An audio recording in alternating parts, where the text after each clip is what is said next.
자, 이제 저희가 여름이기 때문에 삼국지, 만물 삼국지 없는 게 없기 때문에 저희 모든 게 있죠. 여름에 더위도 식혀줄 만한 그런 에피소드이 저는 있을 거라고 생각하기 때문에 좀 준비를 해왔는데 남양 특집 삼국지 하기 전에 두 분의 한번 삼국지 무서운 얘기 갖고 오신 걸 한번 들어볼까 합니다. 큐님부터 해보실까요? 네, 삼국지 무서운 얘기. 제가 만약에 그 캐릭터 이제 거기 소설의 주인공이 된다고 하면은 엄청 무서울 것 같은 걸 상상하면서 어떤 얘기할지 준비해서 왔는데, 뭐 예를 들어 도망을 간다거나 계속 추격해 와서 도망을 간다거나 끝도 없는 추격, 혹은 외통수에 고립돼가지고 절체절명의 상황, 포위된 절체절명의 상황, 그런 것도 있고, 또 이제 추격이나 이런 포위 말고 아예 버림받은 상황. 그 버림받은 상황이 뭐 예를 들어 내가 삼족을 멸한다 그랬을 때 그 가족 중에 한 명이다. 다 죽고 나만 남은 그런 상황. 많죠. 나 예를 들어 제가 낙양에 남은 원씨인데 사진이랑 비슷한 동탁이란 대장군이 있는데 뭐 좀 성격이 더러운 것 같은데 갑자기 어느 날 다 잡아서 원씨가 동탁이랑 잘 지냈거든요. 갑자기 어느 날 이런 것들. 그리고 또 이제 배신, 갑작스러운 배신. 예를 들어 뭐 조조가 뭐 갑자기 장수한테 배신을 당하거나, 자다가 일어나 보니까 우리 진영이 불타고 있어, 이런 거. 뭐 아니면 뭐 관우가 저희 미방한테 배신을 당해서 갑자기 형주가 넘어간다거나, 잘 있는 줄 알았던 강릉과 공안이 함락됐다고 한다라고 했을 때 그런 것도 있는데, 저는 이제 이 여러 가지 카테고리를 생각하다가 제일 공포스러운 순간이 뭘까? 저는 이 중에서 짝스러운 배신을 꼽았는데, 있던 사람의 배신. 제가 예를 들어 한수였다면은 한수 나왔어요. 한수가 이제 마초랑 같이, 이제 마초의 아버지 마등이랑 뭐 의형제고, 그리고 실제 뭐 강족이라든가 이렇게 그쪽은 어떻게 보면 크루처럼 다 알고 지내고 그런 사이인데, 반란의 대명사죠. 같이 쳐들어갔는데 갑자기 우리 편이 조조가 막 계략을 써가지고, 지금 큐님이 그렇게 하시니 가후의 반간계 아닙니까? 가후의 반간계로 뭐 이제 편지가 뜨문 뭐 모자이크 처리돼가지고 먹물 처리돼가지고 사실 밑밥이 깔려있죠. 그러다가 이제 갑자기 마초가 터들어와가지고 내 팔 자르고 한수가 팔이 잘려요. 팔 잘리고 마초 공격받아가지고 죽진 않고. 그래서 그 절체절명의 순간. 근데 이게 한수 입장에서 보면은 너무 어이가 없었을 것 같아요. 그냥 조조 만나서 그냥 옛날 얘기 좀 하고 왔는데 아니라고 되게 친근하게 그냥 대해주니까 그냥 뭐 그런가 보다 하고 왔는데 막 내통하는 거 아니냐고 막 맞춰내고. 그래서 제일 정신이 없었다, 그런 정신없어. 공포 영화에서 갑자기 막 화면 전환되고 갑자기 피 튀기고 그런 거 갑자기 생각나서, 저는 이제 내가 한수였다면 정말 공포스러웠을 것 같아. 미친 듯이 달려드는 서령이 눈 맞추고. 조조도 무서웠던 그 놈이 나의 목숨을 노리고 있어. 심지어 내 편인 줄 알았는데 누가 저기 앞에 있는지 뒤에 있는지, 약간 그 공포 영화에서 누구 끝까지 못 믿는 그런 스릴러도 있어가지고. 배반이 무서운 게 그거죠. 그런데 공포 영화의 한 장면하고 비슷하네. 다 모여 있는 방에서 여기 분명히 배신자가 있는데 누군지 몰라. 그런 상황. 그 생각하니 갑자기 뭐 배신당해서 죽을 뻔했던 조조이가 많이 생각나네요. 조조는 암살 시도를 뭐 여러 번 받았으니까 조조 입장이 돼본다면, 누군가 날 암살하려고 생각한다면 이 여름 시원하게 다실 수 있지 않을까. 뒷골이 서늘할 것 같아요. 뒷골이 서늘하죠. 네, 맞습니다. 그러니까 뇌종양에 걸려가지고 좀 스트레스를 많이 받았을 때 도끼로 머리를 잘 잡았다. 그러니까 화타도 죽이고 길평도 죽이고 뭐 다 죽이는 거죠. 그 조조의 무서운 조조의 입장이 돼왔고, 성희님 어떠세요? 무서운 얘기. 저는 좀 약간 컨셉이 다른데, 저는 약간 그 사람에 대한 무서움에 대해서 좀 집중을 해봤습니다. 인간의 무서움. 제일 무서운 게 사람이다. 제일 무서운 건 사람이니까.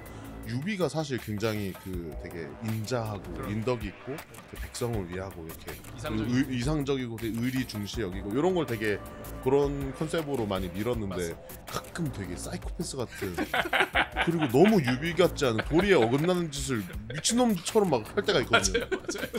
맞아요. 저는 좀 그 중에 이제 특이하다고 생각했던 게 장판파 전투에서 조조군에게 쫓기다가 조조군에 막 쫓기는데 백성도 그때까지 데려간데 백성도 버리고 백성 아씨 몰라. 그러니까 여기까지 오니까 안 버리긴 하잖아. 꿀집까지 오니까 일단 버리고 도망가요.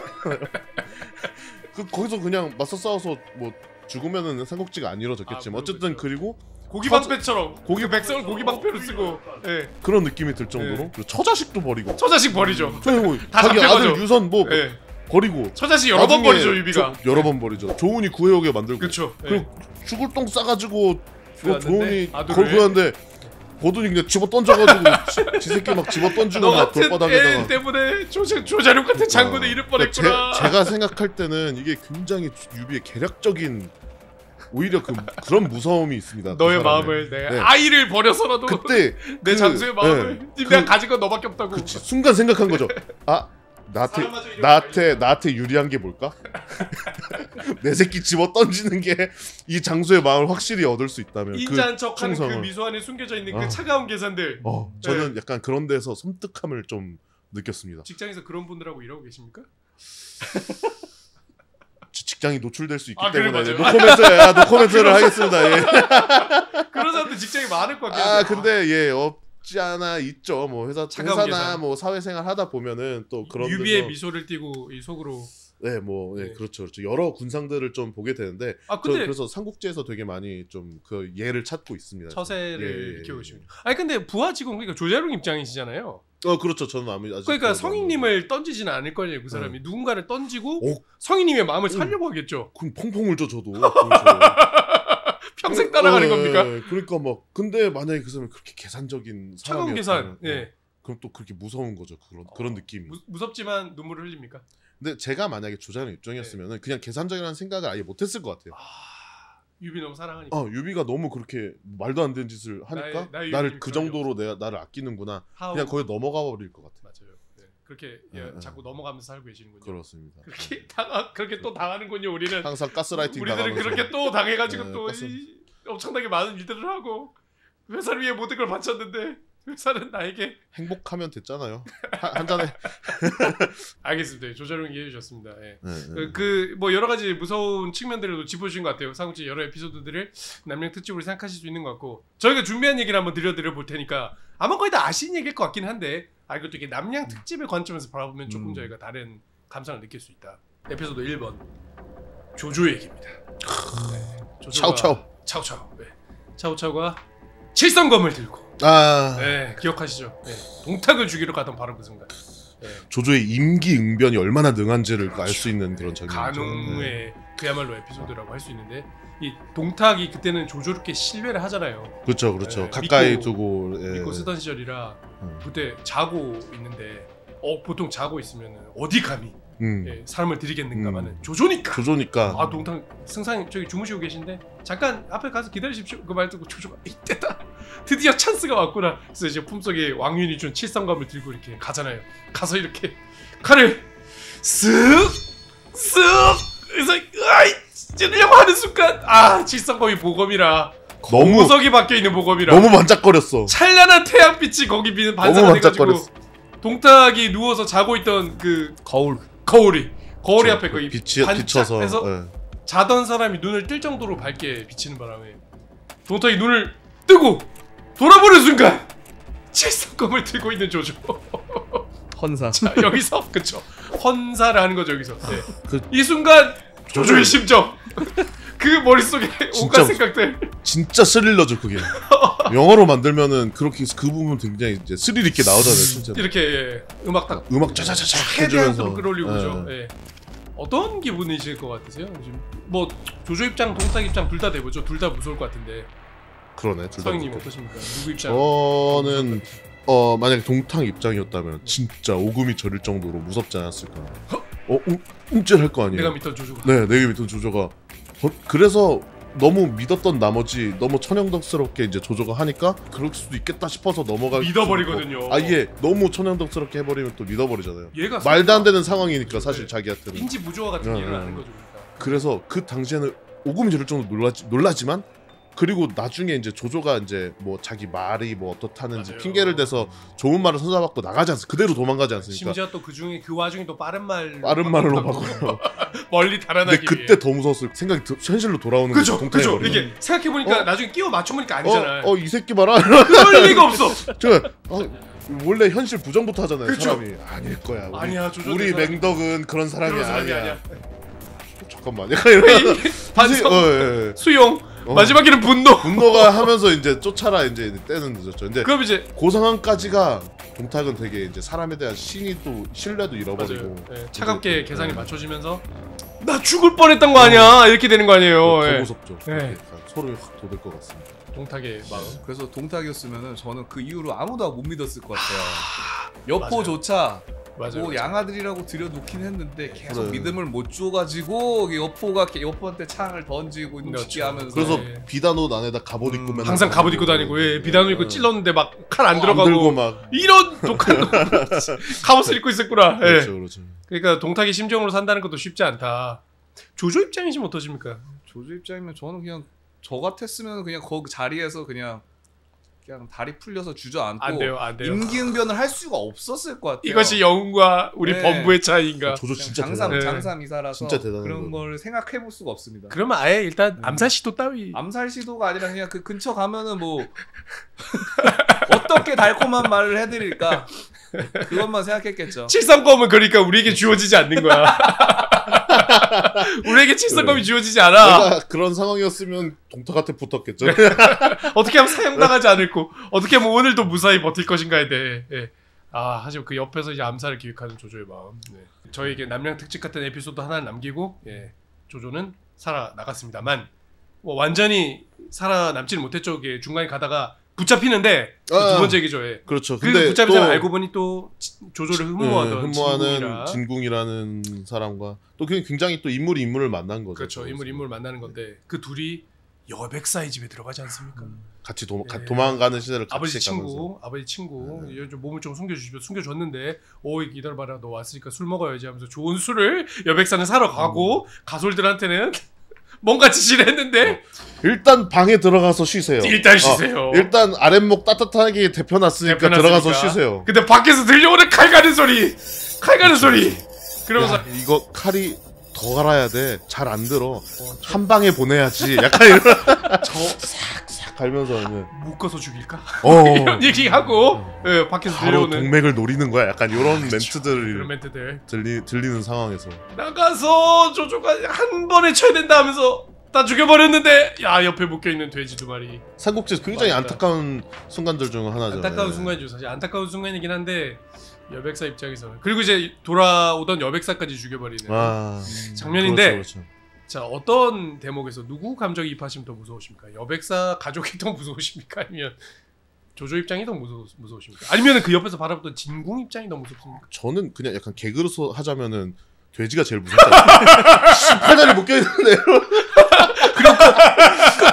끝까지 안 죽여. 안 잡혔어. 이대로 나를 죽인 사람들이 다 죽어버렸어. 묶인 채로 물꼬를 하고 있는 그 돼지 두 마리. 근데 끝까지 살아남는 건 돼지뿐이었고. 그렇죠. 목숨이 그러네. 연장됐죠 돼지는. 그러네. 그러네. 우리 농담이었습니다. 동물의 마음을 생각하지 못했어요. 동물의 마음을 생각하지 못했어요. 네. 저는 누가 제일 무서웠을까? 그래도 진궁이 그래도 제일 무서웠지 않았을까? 믿고 왜냐면 있던 조조가 실제로 죽일 때까지는 진짜 이 사람들이 나를 죽일 줄 알고 이제 했는데 그쵸. 이제 여러 번 좌절을 겪는 거잖아요. 진궁은 그렇죠. 한 번 그냥 조조는 그냥 내가 죽을 뻔했으니까 죽였다. 요걸로 그냥 끝나는데 세상이 나를 친궁은 저버릴지언정. 내가 이렇게 왔는데 저 사람들이 날 죽이려고 하는구나 맞아요. 하고 다 죽였는데 잘못했어. 아니었어. 그 너무나 이제 진궁의 성격 같은 경우에 당시에 좀 약간 양심의 가책 많이 느끼는 맞아요. 편이잖아요. 굉장히 좌절하고 이랬을 것 같은데 또 어쩔 수 없이 조조를 따라가다가 여백사까지 죽이는 조조의 모습. 믿었던 조조가 이런 그렇죠, 사람이었어. 그래서 왜 죽였냐고 따지는데 아까 말씀하신 그 명언. 하시죠. 저 넘겨드리겠습니다. 예. 세상이 나를 저버릴지언정. 잠깐 내가 세상 이건 유비 버전인데 아니야 내가 세상을 버릴지언정 세상이 나를 버리게 하진 않겠다. 너무나 명언. 네, 이 버전이죠. 삼국지의 최고의 명언 중 하나라고 했는데 그걸 듣는 순간 그냥 제가 볼 때는 진궁 세계관 자체가 무너졌을 것 같아요. 맞아요. 내가 이 사람 믿고 따라왔는데 이렇게 내가 모실 주군이라 생각했는데 아니다. 그럼 하늘이 무너지는 기분이지 않을까? 오죽하면 그 뒤에 진궁이 저지르는 일들은 굉장히 그 초반의 진궁과는 이제 180도 다른 배신을 밥 먹듯이 하고 여포와 함께 살려면 유비도 찌르고 원술도 찌르는 정신 이상이 좀 그거니까 조조 피해자 조조가 저지른 이 산물 같은 거. 네. 조조도 나쁜 짓 많이 했네요. 나쁜 짓. 큐님은 어떤 입장이 좀 더 공감되십니까? 웬만하면 진궁이나 조조가 이게 단칼에 좀 끝냈을 것 같아가지고 솜씨가 좋은 사람들이기 때문에 약간은 그런 느낌. 뭐 전쟁으로 그러니까 이게 공포라는 게 전쟁이 시작됐다는 공포가 민간인들한테 이렇게 전해지는 그런 순간이었어가지고 왜냐면은 뭐 황건적한테 시달리는 백성들이라는 거에 대해서 생각이 없었다가 맞아요. 갑자기 캐릭터 이름이라든가 행동이라든가 뭐 어떤 뭐 종이 이제 뭐 칼을 갈고 있다 뭐 대화 나누는 이런 것들 보면서 이제 캐릭터성이 민간인한테 이제 보이는데 그 민간인들이 갑자기 이제 그 이후에 민간인이 뭔가 액션하는 게 나오는 게 거의 없으니까. 왜냐면 다 이제 다 그냥 삼국지 이제 인물들끼리 네. 얘기가 돼버려서 인물들이 맞아요. 또 워낙 많이 나오니까. 맞아요. 네. 아 이게 민간인들이 네. 조명되는 에피소드 많지 않아요 실제로. 네. 그래서 진짜 난세가 좀 피부에 와닿아가지고 지금 우리나라 현실이랑 비슷하죠. 세계 정세와 비슷하고 3차 대전이 일어날지도 모르는 지금 민초들의 삶은 참 나중에 어렵습니다. 언젠가는 이런 상황을 또 후대 사람들이 소설로 엮어서 또 다른 삼국지가 나올 수도 있지 않을까. 예. 네, 그때 바래봅니다.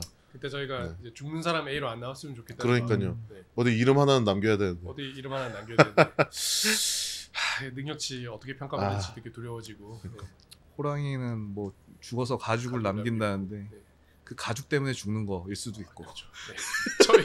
저희가 이름을 남기려고 했다가 그때 그것 때문에 죽을 수도 있어요.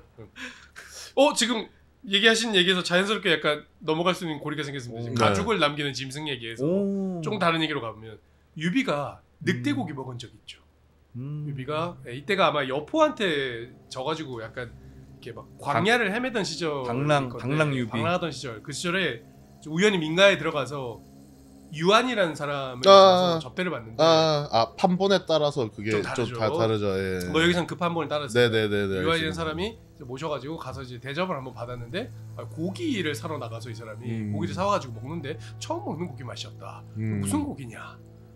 늑대고기라고. 그래서 맛있게 먹었는데 지금 나중에 주방에 가보니까 사람이 죽어 있어. 여자가 죽어 있어.